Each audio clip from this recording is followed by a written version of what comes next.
Namaste. In the last video, I talked about what defines an AI problem. It is for usual software development or application development, we make a lot of assumptions about the world and the kind of knowledge that is required in building the solution. Okay, and most of the problems for which we normally write programs has a very simplistic view of the world.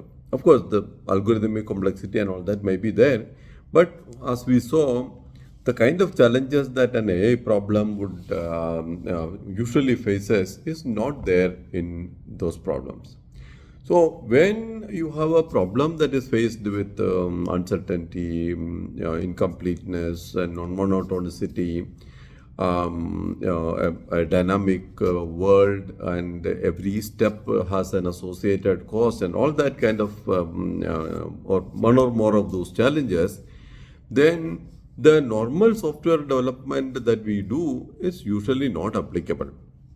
Okay, because the typical software development does very little about handling this kind of. There is no particular focus on knowledge being captured and manipulated. There are lots of facts, like what typically goes into a relational database or configuration files or whatever, and those facts are retrieved, manipulated, and stored back. And we assume that the world outside is pretty constant as we do this. And whenever there are changes, we explicitly make provisions for those changes to be added as applicable. But an AI problem is quite different there. So when you have incompleteness or when you have non-monotonicity, that means that there is a certain belief system that you have or certain information that you have assumed to be true. And as we build or as we work on it, you may actually get additional information which may invalidate it, which may add more information, and therefore can affect the decision making that you do. So this requires much more sophisticated, much more specialized mechanism to handle this kind of information. So capture, and I mentioned when I'm talking about search techniques that if you do a blind search on the huge search space that is available, it is going to be infeasible, right? In a case of chess, we say that the number of states are more than the number of sand particles in the universe or the number of stars in the universe or whatever. So it's a huge space, and no one is going to be able to exhaustively search and identify what is the right solution or what is the path that you should take. So knowledge is very important, and that's what a a good chess player would do. He creates a top-level strategy which is not visible on your board at all. So he says, okay, I'm going to plan out like this, and this piece I want to get there, and then therefore I can do this, and then you start making moves, keeping that higher-level strategy in mind, right? And building a So it is important to be able to capture the knowledge associated, and the knowledge itself is the factual knowledge, like how pieces would move, what are the constraints, that sort of things. And it's also strategic knowledge, the way your plan for how to defeat your opponent or how to capture pieces. These information need to be captured, and subject to the game rules you would play. Now, when it comes to a practical problem, like for example, how do you go home, or how do you decide whether to acquire a company, or how do you decide whether to buy a particular stock, there are possibly a whole lot more associated information that comes in there.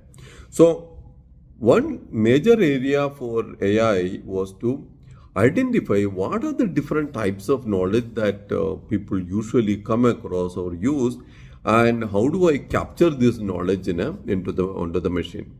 So we have, in our head, we are actually capturing a whole variety of knowledge, but we have no way to open up and say, okay, what is the type of knowledge that you have and how do we use it? Because our brain is more holographic, more distributed storage, and there is no particular, neurons that you can identify, okay, and this neuron is referring to this concept. So we needed to figure out a mechanism which is more explicit knowledge representation, or what I would call externalize the knowledge. And why this is important was that the search techniques are one dimension which looks at exploring the search space, and the knowledge is basically to guide and the search mechanism at a different level. So therefore, the knowledge becomes independent. I can modify them or I can inspect them independently, and the search algorithms work independently. Okay, and this kept, so there's a lot of knowledge representation mechanisms that got formulated in the process. The easiest one that you can relate to is possibly just if-then rules, something that we are all very familiar with. So if there is a cloudy skies of this type and there is this thing, etc., then it is likely to rain. Or if you have a fever and it's been there for more than 3 days and the temperature is not exceeding a certain value and something, then you have possibly have this disease. So this is we can postulate that a lot of human knowledge are rules like this. So if I have a mechanism to capture these rules as we understand, and a mechanism to process these rules, then I can use these rules to guide the search and therefore come up with more flexible ways to handle the search and therefore come to solving the problem. And in some cases, the magnitude of search also reduces because the knowledge is usually so much that, for example, a doctor is possibly not sitting down and enumerating every possible disease that you may likely get, but using the symptoms, he is able to narrow down quickly and say most likely this is what it is, or there is a preliminary set which is the likely disease in this weather or in this part of the world, and then you start investigating that. So rules was a very, very popular thing, and that also had a lot of other implications. The whole entire field of expert systems actually came in primarily using rule-based representations. Okay, so maybe I'll talk a little more about it later. So rules was one way of capturing it.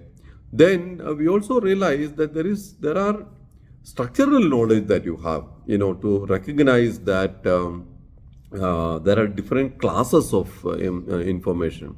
So there are animals, then there are mammals, there are reptiles, there are insects, and a particular living being might be a member of these classes, and therefore they acquire certain properties. And there are types like furniture is a table is a type of furniture, and therefore it certain acquires some properties.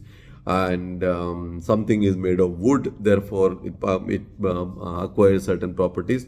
So this kind of information usually got captured in various mechanisms, example frames, which is kind of, you can say, it's a precursor to the object-oriented representation that we are very familiar with today in modern programming languages.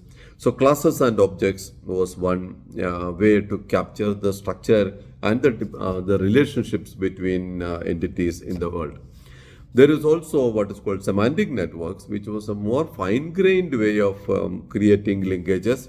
So to say that this possesses this property, the nodes are relatively simple concepts, and the links are the strong, give the strength. Yeah, somewhere you can say there is also an analogy to neural network, but neural networks are relatively uniform, that all neurons are similar and all connections are here. But here different nodes actually represent different concepts. So there one node may be Mr. X, another node may be the eyes of a person, another one may be whatever, the leaf. So you can have, but every node has a meaningful existence, a meaningful association that this node actually represents this. So connections from that node actually describes the properties of that entity. Okay, so semantic networks, frames, if-then rules, and so these were very common representations. Then you have a lot of issues as to very special types of knowledge. For example, how do you handle time? how do you handle space, okay, and how do you handle these uncertainties? So they brought in additional formalisms, which I'll talk about in the next video. Thank you.